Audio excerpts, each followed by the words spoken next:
This is Brittany and David with WhereToWheel.com. Today we're going to give a brief overview of some off-roading trails in the state of Virginia. We're headquartered down in Southeast Virginia in the Hampton Roads area, so we're going to start there and then we'll move around the state. Unfortunately for us wheelers here in Hampton Roads, there are not a lot of legal wheeling options. We used to have an off-road park over in Suffolk behind the Star Motors Jeep dealership called Star Motors Off-Road Park. They would open a couple times a year to get everyone out there to have some fun, but they recently closed that. Side note, we actually tried to buy that from them and open it up and operate as a Where to Wheel off-road park, but they weren't really interested. So stay tuned. We're trying to bring an off-road park to the area, and if you want to learn more, just contact us on WhereToWheel.com. Now, back to the off-roading trails that do exist currently in Virginia. So Dave, for our Hampton Roads, Southeastern Virginia wheelers, where would you send them to get off the pavement? Okay, so we have 13 different trails in Hampton Roads listed on WhereToWheel.com. Most of those are local trails that we haven't vetted ourselves, so we can't speak to those. But if you want to see them, go to WhereToWheel.com and you can find those trails on the trail map.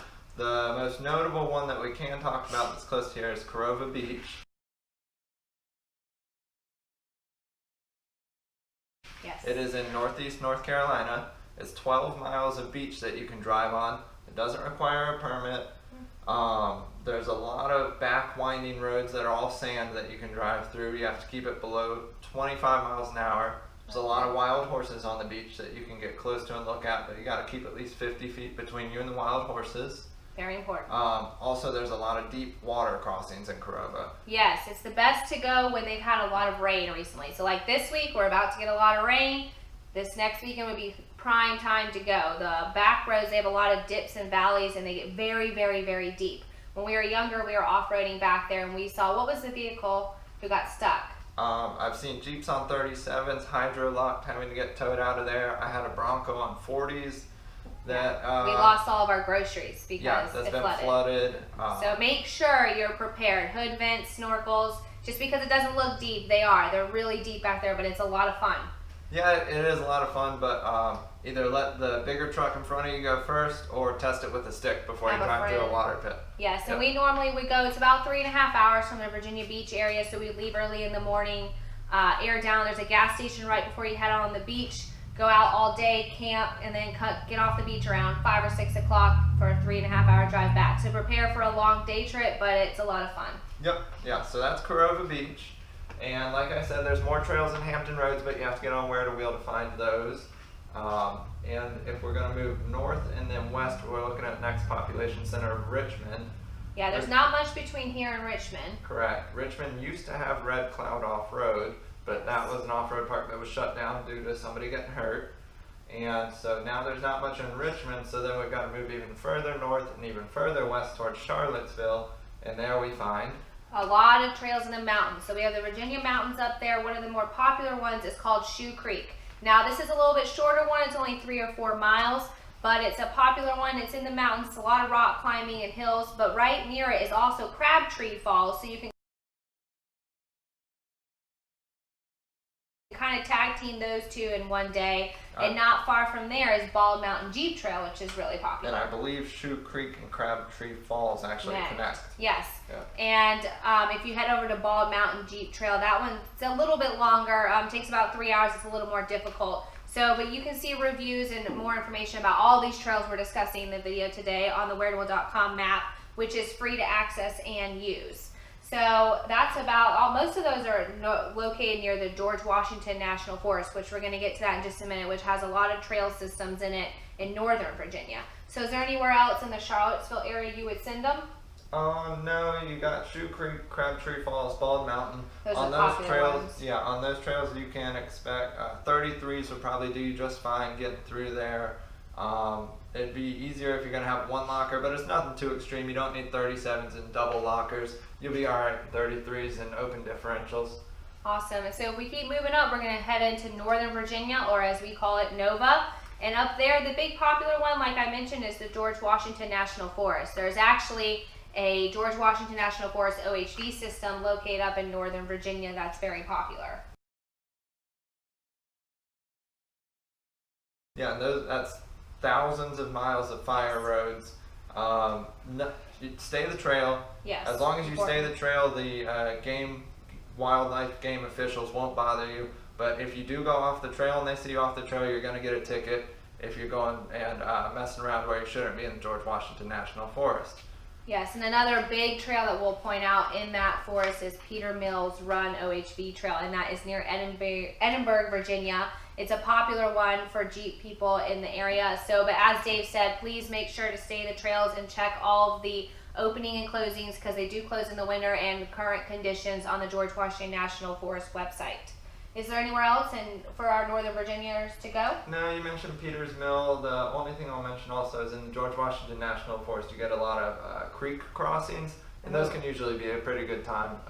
2 to 3 feet of water, and you've got to drive across a rocky bed, a river bed of rocks. So that's a good time right there. Any type of tire size or lockers you think needed, or can beginners kind of hit these trails? I think some of them are just kind of fire roads, so you can probably test it. Stock Jeep. Yeah. Yeah. And then we're going to move out, lastly, out west to Southwest Virginia. We actually went to college out here for 4 years, so we got to go have some fun and play around out there. We went to Roanoke College, and one of the big ones, which you probably have heard of, it's pretty popular, is Potts Mountain Jeep Trail.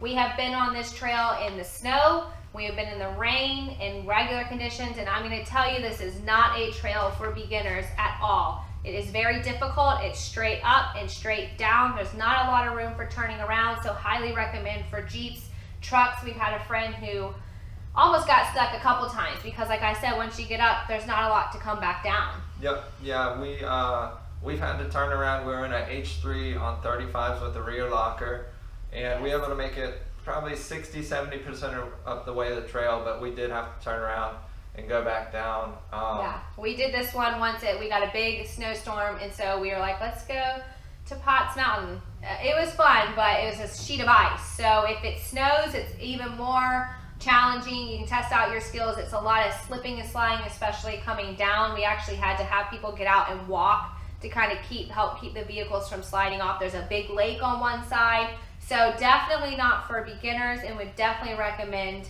a lift and rock sliders, because it's pretty rocky terrain up there. But if you have a built Jeep and you live in Virginia, it's worth making a weekend trip out to Potts Mountain. And now also near there is Boblet Gap, which is another mountaintop trail. It's not as difficult as Potts Mountain, but it's still a mountain trail. So you are going to have some inclines, some rock climbing. There's a lot of mud ruts. And then, of course, if it's rained, the trails become more slippery. You need to watch out for washouts. So the typical stuff, which you can find on the website. But where else would you go off-roading in Southwest Virginia? We were up there for about 4 years. The big one was Potts Mountain. Checking out, which is located in Jefferson's National Forest. So Virginia, you got George Washington and Jefferson. So Jefferson's a lot like George Washington. They have a lot of fire roads.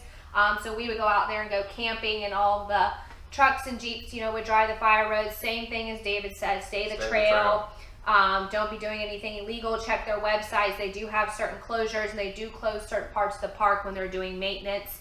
But if they find you off the trail, you will get a ticket. They are serious out there. Yep. So that's about it for Virginia, unless you have anywhere else. It's not really in the middle of the state. It's either, way out here north or down. A lot of Virginians have to drive. Oh, yeah. And for us, I guess the best off-road park near us would be Ross Creek, which is in Pennsylvania, and we'll cover that in the... Or Uwharrie, or... Oh, yeah, Uwharrie in North Carolina. So there's some, but you do have to... You got to put some time in on the pavement, which we're trying to hopefully change by opening some off-road parks in the areas where there aren't trails. But fingers crossed, we'll see where that goes. So thank you for joining us today. This is a brief overview of legal trails in the state of Virginia. As Dave said, we have several more listed on the website, so make sure to check out whereToWheel.com. And if there are any trails that you know of that aren't listed, then please add them. It's kind of like a Wikipedia for off-roading. People can add them, change it, upload videos, add comments, reviews. It's ever changing and growing as the landscape changes, because as we know, you off-roaders know, one day a trail is open and the next day it's closed. So we hope this helps you get off the pavement, and make sure to check us out at whereToWheel.com, and you can also find us on Facebook and Instagram at Where to Wheel.